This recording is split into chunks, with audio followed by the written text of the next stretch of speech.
এ দেশের জনগণের দাবি হচ্ছে জাতীয় সংসদ নির্বাচন।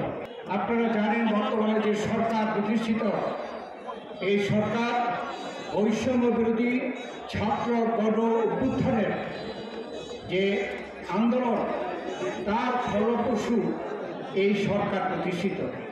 এই সরকার তারা নিরপেক্ষ এবং নির্দলীয় এবং তাদের সীমাবদ্ধ সময় কোনোদিন কোনো নির্দলীয় সরকারের সীমাবদ্ধতা দীর্ঘদিনের হতে পারে না। সেই জন্য এই সরকারের প্রধান যে এই জনগণের প্রতি তাদের ওয়াদা ছিল যে তারা স্বৈরাচারী ফ্যাসিস্ট সরকারের পতন ঘটিয়ে এদেশের ছাত্র জনতা তাদেরকে ক্ষমতা বসিয়েছে, তাদের প্রধান দায়িত্ব হচ্ছে জনগণের অধিকার জনগণকে ফিরিয়ে দেওয়া।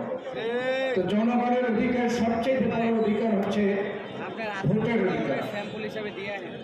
তাই জনগণের প্রত্যাশা যে যত দ্রুত সম্ভব এই সরকার এদেশের জনগণের ভোটের ক্ষমতা ফিরিয়ে দিয়ে একটি সংসদ নির্বাচন প্রতিষ্ঠা করে তাদের যথাশীঘ্র সম্ভব বিদায় নেওয়া।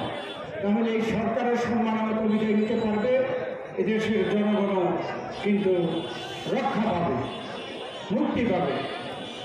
কিন্তু আমরা দেখতে পাচ্ছি যে এই সরকার বা সরকারের সমর্থিত কিছু ব্যক্তিরা গোষ্ঠী নানাভাবে ইলেকশনকে কেন্দ্র করে নানা রকমের ষড়যন্ত্র শুরু করেছে। কেউ কেউ দাবি করছে যে নির্বাচন হোক প্রথম লোকাল গভর্নমেন্ট, অর্থাৎ যে স্থানীয় সরকার নির্বাচন। আর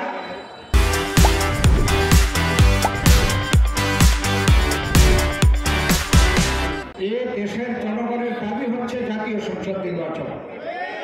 যারা স্থানীয় সরকারের নির্বাচন করে তাদেরকে বলতে চাই এই মুন্সিগঞ্জ জনসভা থেকে যে স্থানীয় সরকারের কাজটা কি সকলে জানে। স্থানীয় সরকারের প্রার্থীরা কারা হয়? বিশিষ্ট ব্যক্তিরা এলাকার ইউনিয়নের কাজকর্ম করে, উন্নয়ন কাজকর্ম করে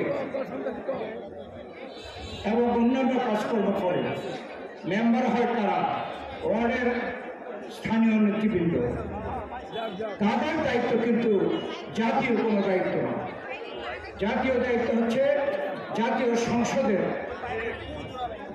সংসদে নির্বাচনে আপনারা দেখেন প্রত্যেকবারই, যদিও গত 16 বছর কোনো এই দেশে নির্বাচন হয় নাই, অতীতে যখন নির্বাচন হয়েছে দলগুলো তাদের বিনুদৃষ্টি নিয়ে এসেছে। তারা যদি নির্বাচিত হয়, জনগণ যদি তাদেরকে ভোট দেয়, তাহলে তারা ক্ষমতায় গিয়ে দেশের জন্য কী করে।